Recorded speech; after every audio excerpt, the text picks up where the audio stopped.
অনেক দিন আগের কথা। একটি জঙ্গলে সকল পশু পাখি পরস্পরের সাথে মিলেমিশে বসবাস করত।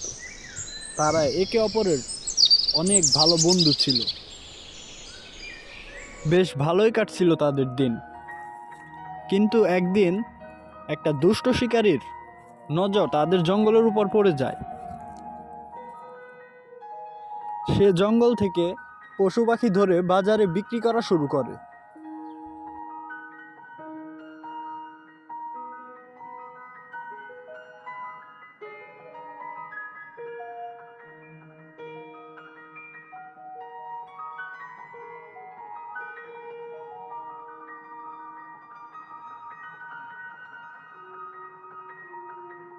ওই তো দেখা যাচ্ছে দুইটো হরিণ ওখানে ঘাস খাচ্ছে। আজকে তাহলে হরিণই শিকার করব।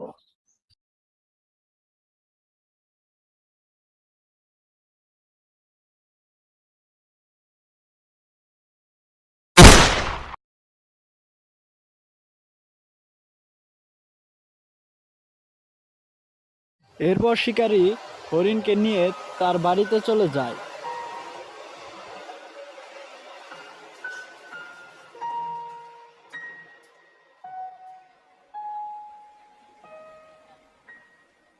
বুঝলাম না, লোকটা এখনো আসছে না কেন? কতক্ষণ আর এই হরিণটাকে এভাবে বন্দি করে রাখবো?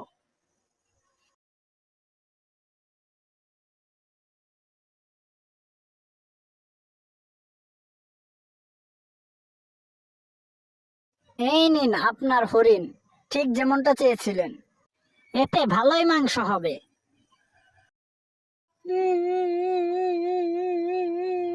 কিরে হরিণ, তুই কান্না করছিস কেন? কারণ আমার বন্ধুকে শয়তান শিকারী ধরে নিয়ে গেছে। এই শয়তান শিকারের তো কোনো একটা ব্যবস্থা করতে হবে, নয়তো কোনো পশুই শান্তিতে এই জঙ্গলে বসবাস করতে পারবে না।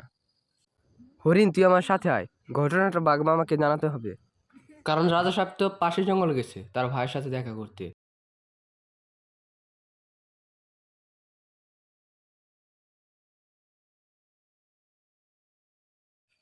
বাঘ মামা, বাঘ মামা, ওই শয়তান শিকারের জ্বালায় হয়তো আমরা আর শান্তিতে বাঁচতে পারবো না।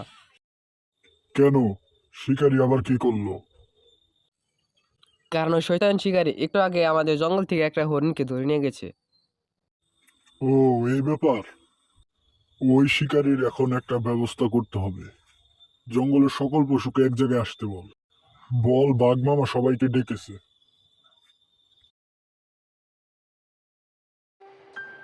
এরপর বাঘের কথায় জঙ্গলের সকল পশু এক জায়গায় জড়ো হয়। তারা এক জায়গায় জড়ো হয়ে সকলে মিলে আলোচনা করে শিকারীকে মেরে ফেলার পরিকল্পনা করে। তারা সিদ্ধান্ত নেয় যে তারা শিকারীকে ধরার জন্য একটি ফাঁদ পাতবে এবং শিয়ালকে দায়িত্ব দেওয়া হয় জঙ্গলের বাহিরের রাস্তায় যখন শিকারীর গাড়ি আসবে তখন পুরো জঙ্গলকে জানিয়ে দেওয়ার জন্য। পরের দিন সকালেই শিকারী তার গাড়ি নিয়ে জঙ্গলের উদ্দেশ্যে রওনা হয়। জঙ্গলের সকল পশু আগে থেকে শিকারীর জন্য অপেক্ষা করছিল। বাঘের কথা মতো শিয়াল শিকারীর গাড়ি দেখার সাথে সাথে চিৎকার দিয়ে ওঠে।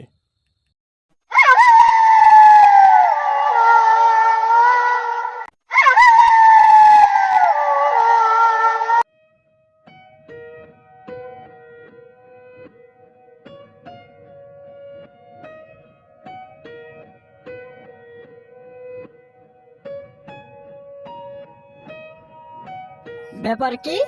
আজকে জঙ্গলটা এত ফাঁকা ফাঁকা লাগছে কেন?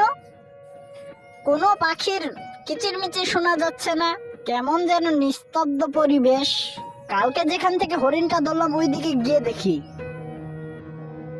এরপর ওইদিকে গিয়ে শিকারীটি একটি হরিণ দেখতে পায়।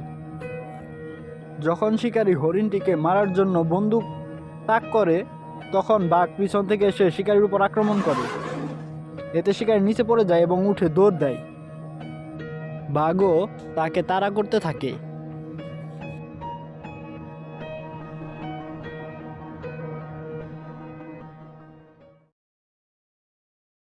কি গো শিকারী, পালাও কেন? দাঁড়াও। শিকার করবা না? ওকে এমন ভয় দেখিয়েছি, হয়তো আর জীবনে এই জঙ্গলের দিকে পা বাড়াবে না।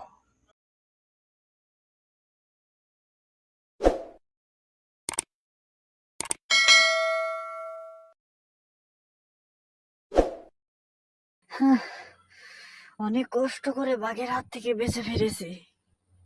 এই বাঘকে আমি ছাড়বো না, এর প্রতিশোধ আমি ঠিকই নিব। আমার নামও শিকারী কালাচান।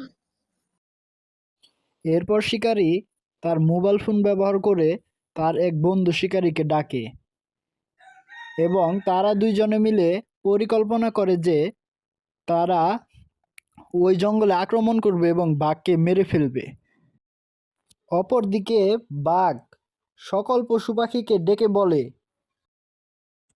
তোমাদের আর চিন্তা করার কোনো দরকার নেই, শিকারীর আর এই বনে পা রাখার সাহস হবে না। এটা শুনে সকল পশু পাখি অনেক খুশি হয়ে যায়। তারা ভাবে যে তারা আগের মতো শান্তিতে বসবাস করতে পারবে। কিন্তু ৩-৪ দিন পর শিকারী তার বন্ধুকে নিয়ে আবার ফিরে আসে, কিন্তু এবার শিকারী শুধু বাঘের উপর আক্রমণ করে। বাঘকে দেখার সাথে সাথে শিকারী বাঘের উপর গুলি করে। বাঘ কোনো মতে ওইখান থেকে পালিয়ে যায়, কিন্তু শিকারী দুটি বাঘের পিছু করতে থাকে এবং গুলি করতে থাকে। এই ঘটনাগুলো দূর থেকে একটি কাক দেখছিল। কাকটি উড়ে গিয়ে জঙ্গলে সবাইকে জানায় যে শিকারীরা বাঘের উপর আক্রমণ করেছে। অপরদিকে বাঘ দৌড়াতে দৌড়াতে বনের অন্য প্রান্তে চলে যায়। এমন সময় বাঘের পায়ে শিকারীর একটি গুলি এসে লাগে এবং বাঘ ওইখানেই পড়ে যায়। এরপর শিকারী এসে বলে, কিরে, ওই দিন তো আমাকে মারার জন্য কত দৌড়াচ্ছিলি, মার এখন মার। এই দেখ, আমি তোর সামনে দাঁড়িয়ে আছি। এইটা বলার পর শিকারী বন্দুক হাতে বাঘকে মেরে ফেলার জন্য অগ্রসর হয়। ঠিক এমন সময় জঙ্গলের রাজা সিংহ বাঘকে বাঁচাতে চলে আসে। সিংহকে দেখে শিকারী পালাতে থাকে। সিংহ শিকারীদের ধাওয়া করতে থাকে। শিকারীরা তাদের গাড়িতে যাওয়ার চেষ্টা করে, কিন্তু শিয়াল তাদের রাস্তা আটকিয়ে দেয়। এরপর সিংহ শিকারী দুটোকে মেরে ফেলে এবং সকল মাংসাশী প্রাণী মিলে শিকারী দুটিকে খেয়ে ফেলে। শিকারীর মৃত্যুতে জঙ্গলে শান্তি ফিরে আসে। সবাই আবার সুখে শান্তিতে বসবাস করতে শুরু করে।